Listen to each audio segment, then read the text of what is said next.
আসসালামু আলাইকুম। আশা করি সবাই ভালো আছেন, সুস্থ আছেন। আমি বিকালে একটু হাঁটতে বের হয়েছি। ভাবলাম যে আপনাদের জন্য একটা ভিডিও বানিয়ে ফেলি।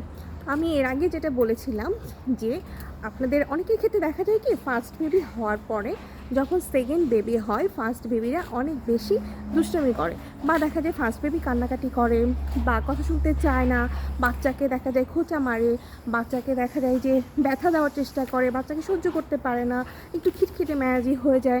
এগুলোর পিছনের জন্য কিন্তু আমরাই দায়ী। দেখা যায় কি আমাদের দেশে দাদি নানি অথবা বাবা মা দেখা যায় এরা বলে কি যে আরেকটা বাচ্চা হয়েছে, এখন তো তোমার আদর থাকবে না, আগের থেকেই বলা শুরু করে। দেখা যাচ্ছে আমার মেয়েকেও কিন্তু কিছু কিছু শুনতে হয়েছে, সবাই বলেনি, কারণ যেহেতু আমি এটা পছন্দ করি না। তো অনেকেই কিন্তু এই কথাটা বলে। তো আপনাদের কি করা উচিত? আপনারা যখন জানতে পারবেন যে আপনাদের বেবি হবে বা বেবি নেওয়ার প্ল্যান করবেন, বা যারা প্ল্যান করেননি হঠাৎ করে হয়ে গেছে তাদের ক্ষেত্রেও, সব ক্ষেত্রে আমি বলতে চাচ্ছি, যারা প্ল্যান করে নেবেন তারা দেখা যায় যে বাচ্চাকে আগে বলবেন, প্রিপেয়ার করবেন যে মা বাবা আমরা তো তোমার জন্য ভাই বোন একটা আনতে চাচ্ছি, তুমি কি ভাই বোন নিতে চাচ্ছ বা ভাই বোন তুমি চাচ্ছ? যদি দেখা যায় যে ও রাজি হয়ে যায় তখন কিন্তু আপনার জন্য সহজ হয়ে গেল। যারা প্ল্যান করে করবেন, আর যারা প্ল্যান না করে করবেন তারা দেখা যায় যে যখন কনসেপ্ট করে ফেলবেন তখন সবার আগে বুঝাবেন যে আপনি ওকেই আগে বলছেন। তো দেখা যাবে যে ও যদি বুঝতে পারে যে আপনি সবার আগে ওকেই বলছেন, ওকেই প্রায়োরিটি দিচ্ছেন, তাহলে কিন্তু ও অনেক খুশি হয়ে যাবে। তারপর দেখা যায় যে শপিংগুলো যে করবেন ছোটো বাচ্চার জন্য ওকে দিয়ে কিনাবেন, তাহলে দেখবেন ওর মাঝে একটা দায়িত্ববোধ তৈরি হবে যে না, ওর যে ভাই অথবা বোন আসছে তার জন্য ওর কিছু করতে হবে।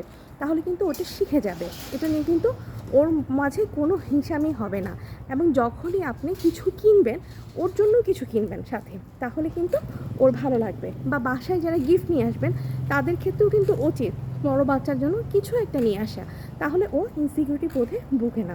তো দেখা যায় ছোট বাচ্চাকে নিয়ে আমরা বেশি বেশি জমে থাকি। তো ছোট বাচ্চার কিন্তু আসলে এই সময়ের কথাগুলো মনে থাকে না, কিন্তু বড় বাচ্চার মনে কিন্তু অনেক বেশি প্রভাব পড়ে। আপনি যদি বড় বাচ্চাটাকে কাছে নিয়ে ঘুমান, আমার ক্ষেত্রে কী হয়েছে আমি আমার কথাই শেয়ার করি। আমার যখন হসপিটালে ছিলাম, আমার বাবু হলো, তখন কিন্তু আমি আমার বেডে নিয়ে আমার বড় মেয়েকে নিয়ে শুয়েছি, আমি কিন্তু ছোটো মেয়েকে নিয়ে শুইনি। ঠিক আছে, কারণ আমার বড় মেয়েটা বুঝতে পারছে, ও আমাকে ফিল করছে, ও কান্না করছে, ও কিন্তু রাতে ঘুমাচ্ছে না। তো আমি এই কারণেই কিন্তু আমার বড় মেয়েকে পাশে নিয়ে ঘুমিয়েছি। সিস্টাররা এসে অনেকেই বলেছে বা হেসেছে, বা বলার প্রয়োজনই বোধ করেনি, বুঝতে পেরেছে যে না, কারণ এই দেশে এরকম করে না, ওরা বাচ্চার সাথে কখনোই রাগারাগি বা চিল্লাচিল্লি করে না, ওরা সবসময় হাসি খুশি থাকে। তো যাই হোক, এখনও কিন্তু আমি চেষ্টা করি আমার বড় মেয়েকেই বেশি সময় দেওয়ার জন্য। ও যাতে না বুঝে যে একটা বেবি হয়েছে সেই জন্য ওর আদরটা কমে যাচ্ছে, এটা কখনোই বাচ্চাকে বোঝানো উচিত না। আর আসলে সন্তান তো সন্তানই, বড় সন্তানের মতো আমার মনে হয় না ছোট সন্তান হয়।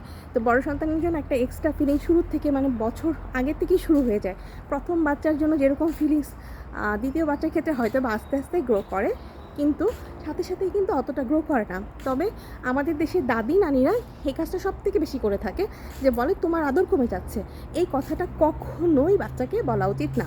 যাই হোক, আপনারা যদি বাচ্চা হওয়ার আগে থেকে ওকে বোঝান, বড় সন্তানকে বোঝান যে মা বা বাবা, যেটা আমি বললাম যে হচ্ছে তোমার ভাই অথবা বোন আসবে, আমরা এখন থেকে এইটার প্রিপারেশন নিব, বা ওকে দিয়েই করাবেন। ওকে দিয়ে বলবেন মা এটা একটু করে দাও, বাবা এটা একটু করে দাও, তোমারই তো সব কিছু, তোমাকেই করতে হবে। যখন আপনি ওর উপরে দায়িত্বটা চাপিয়ে দিবেন তখন দেখবেন ও সুন্দর করে করছে এবং বেবিকে সুন্দর করে অ্যাকসেপ্ট করে নিচ্ছে, কোনো প্রবলেমই হচ্ছে না। আশা করি সবার উপকার হবে। ভালো থাকবেন।